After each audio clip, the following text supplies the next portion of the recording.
Hi, I'm John McGinley. How can I help you? Want to start off by telling us a little bit about like your involvement on the show? I created it. I thought it up. Nice. And I write it. Yeah, I had.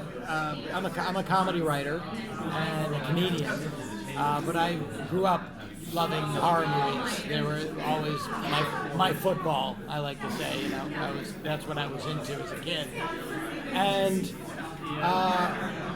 I always wanted to do like a horror movie or horror show, but there was also, it had to be funny because that's what I do. It would be ridiculous if I tried to do it seriously.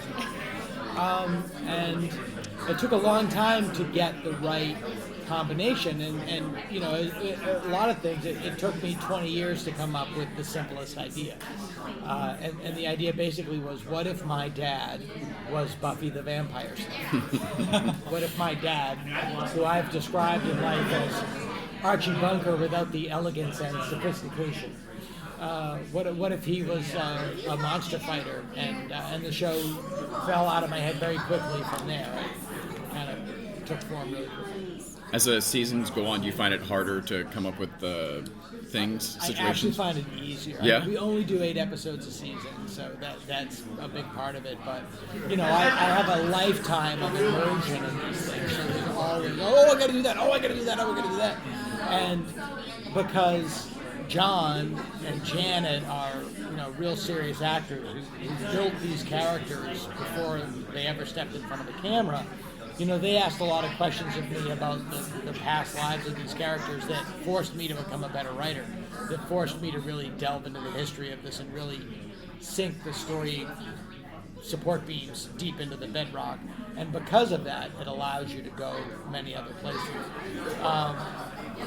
At the end of every season, I create a cliffhanger that really paints me into a corner for the next season. And On purpose? yeah. I know where the show is going overall, and on the way it takes twists and turns. And I like creating problems for myself that I have to then solve.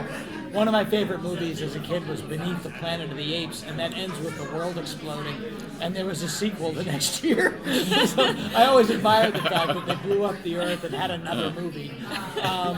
And I create those problems for myself. This season 2 ended with the portal to hell opening and the forces of hell being leased upon the Earth. And once I solve that, we go on and have other sorts of fun. But this season, having done that and solved that problem and then created a bigger problem that would carry us through the season, this season I have some real fan-centric episodes. We have an X-Files homage episode where the two vaguely familiar agents from the New Hampshire State Department of Paranormal Phenomena show up. We have a Godzilla salute with the Mothra fairies. So we have some really stuff for fans, and then the overall story. The guest stars this year we have like David Koechner from Anchorman, Scott Adsit from 30 Rock, Maria Bamford, Matt Bronner, Christopher Mintz-Plasse, Eddie Pepitone. We have a huge guest star. Over 2 seasons, we've seen some pretty outrageous monsters.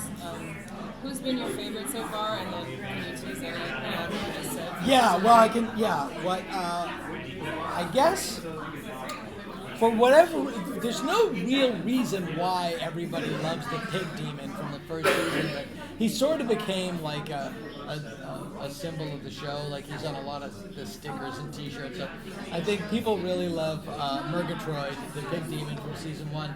But this season, what happens to David Koechner in the he becomes a monster. He plays Kenny, Janet's ex-husband, and he becomes a monster called the Kenny Pillar. He might be the standout. I think he will end up being the standout. What are your like biggest inspirations, I guess, for the show and like these characters you create, the monsters involved? The the overall architecture of the show is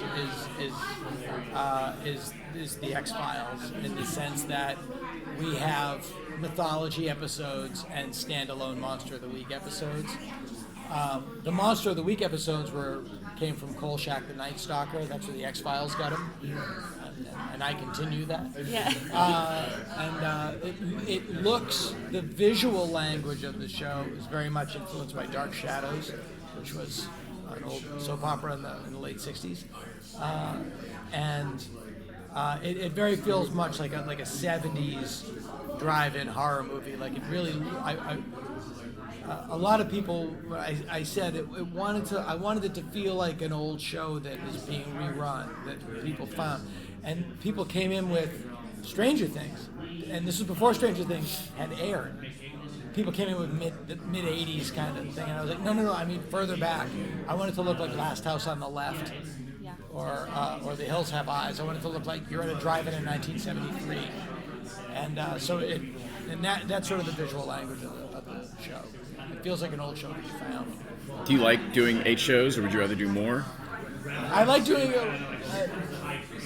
It's always nice to do more, but 8 shows also allows us to cram a lot in, and then the suspension of disbelief is just right. Yeah, I'd like to do 16. I think we could, but the way they show it, because television habits have changed, they show 2 a week, but most of the viewers come later.